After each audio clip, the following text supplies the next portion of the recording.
Assalamualaikum warahmatullahi wabarakatuh. Saya Muhammad Fajar Faiz, tampuk F551-19072, kelas B. Di sini saya akan menjelaskan tugas yang diberikan dalam mata kuliah basis data. Yang diantaranya yaitu 5 tipe file DBMS dan 3 contoh aplikasi DBMS. Untuk 5 tipe-tipe file dalam DBMS yaitu 1. File referensi, yaitu data yang tetap di mana pengolahan terhadap data tersebut memerlukan waktu yang lama. Data yang terdapat pada file referensi ini sebagai contoh adalah file mahasiswa, yang apabila akan diperbaiki atau diedit untuk jangka waktu yang lama, misalnya jika terjadi perbaikan pada pengisian data untuk alamat, atau jika mahasiswa disebut pindah alamat rumah, maka isi data pada alamat untuk mahasiswa yang bersangkutan harus diperbaiki. Yang kedua itu file dinamik. File dinamik itu data yang ada dalam file berubah tergantung transaksi.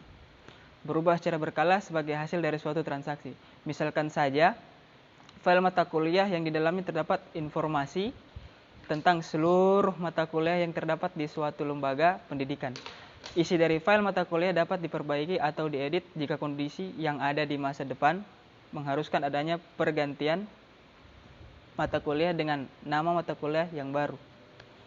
Yang ketiga itu file input atau transaksi. Digunakan untuk memperbarui atau mengupdate file master dengan informasi yang baru. Mengupdate dapat berubah penambahan record atau mengusung record, berisi data masukan yang berupa data transaksi. File transaksi akan senantiasa mengalami perubahan sesuai dengan periode waktu tertentu. Macam file transaksi yang ada pada lembaga pendidikan adalah file ujian, file nilai, dan file pembayaran. Yang keempat yaitu file laporan atau file output. File ini berupa informasi yang akan ditampilkan sebuah laporan. Isi dari laporan dan file ini dapat dicetak di kertas atau ditampilkan saja di layar monitor. Dan yang terakhir itu file pelindung atau backup file. Merupakan salinan atau kopi data yang masih aktif di database atau current database. Pada suatu waktu tertentu dapat berupa file master maupun file transaksi. Adapun isi informasi dari file backup ini sama persis dari file aslinya, jika ada. Terus frekuensi penggunaannya tergantung pada frekuensi perubahan isi file dan banyaknya rekaman transaksi yang digunakan untuk pembaharuan file. Digunakan sebagai pelindung atau cadangan apabila file master mengalami kerusakan atau hilang. Selanjutnya 3 aplikasi DBMS atau Database Management System. Yang pertama, contohnya itu pertama MariaDB. MariaDB ini adalah aplikasi yang memiliki fungsi basis data kolom yang dirancang untuk lebih mendukung analitik waktu nyata dalam skala besar. Solusi cloud ini menggabungkan pemrosesan paralel besar-besaran dengan data terdistribusi untuk memberi perusahaan atau organisasi lebih banyak kekuatan dan fleksibilitas dengan data kita. Ada juga fungsi lain yang dimiliki oleh aplikasi MariaDB ini, yaitu 1. Support untuk operasi data yang besar. Jumlah data yang dikumpulkan dan dianalisis oleh perusahaan pasti sangat besar, sehingga penting untuk memiliki struktur basis data yang bekerja dengan agar bisa mendapatkan nilai dari informasi ini. Terus yang kedua, mempunyai penyimpanan kolom untuk kinerja analytics yang lebih cepat. Terus yang ketiga ada pengskalaan permintaan data ad hoc.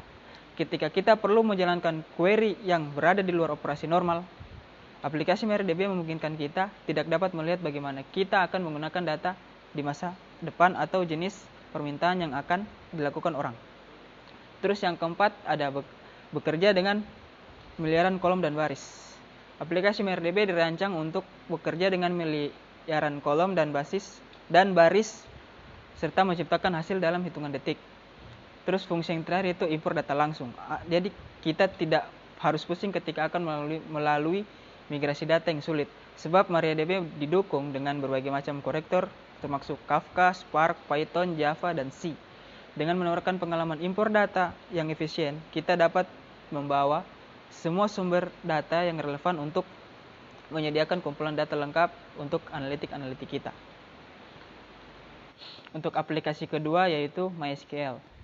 MySQL dapat diartikan sebagai suatu bahasa pemrograman khusus pada sistem manajemen di database yang menggunakan instruksi-instruksi khusus dalam memanipulasikan data guna menjalankan perintah-perintah. Dalam hal ini, query memegang peranan penting sebagai instruksi-instruksi yang berguna dalam pengelolaan database. Nah, untuk kelebihan dari MySQL ini adalah dapat diintegrasikan dengan beberapa bahasa pemrograman seperti Net, Java, Python, dan Perl, yang merupakan bahasa pemrograman paling dominan di kalangan programmer. Mendukung ODBC untuk sistem operasi Windows sehingga bisa digunakan aplikasi yang berjalan di Windows. Bisa dijalankan pada spesifikasi hardware yang rendah karena lebih hemat resource memory dibandingkan database lain sehingga mudah digunakan untuk bahan pembelajaran.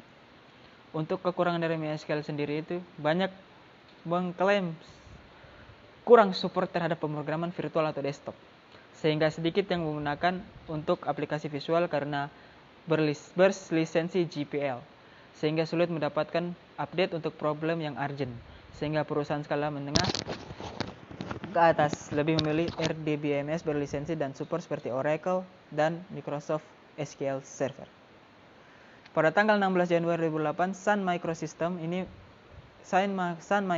Inc. mengumumkan aksi korporasi akuisisi terhadap MySQL Lab, sehingga menjadi Sun sebagai salah satu perusahaan dengan produk platform open source terbesar seperti Java, OpenSolaris, dan akhirnya MySQL. Untuk aplikasi yang ketiga yaitu MongoDB. MongoDB adalah salah satu jenis database yang menggunakan konsep NoSQL berbasis dokumen.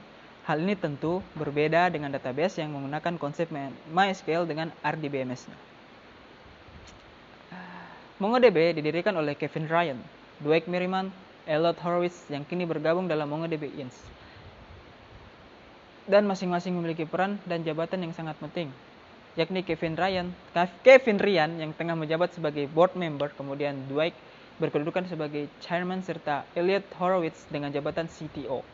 MongoDB memiliki fitur automatic scaling, high performance, serta high availability.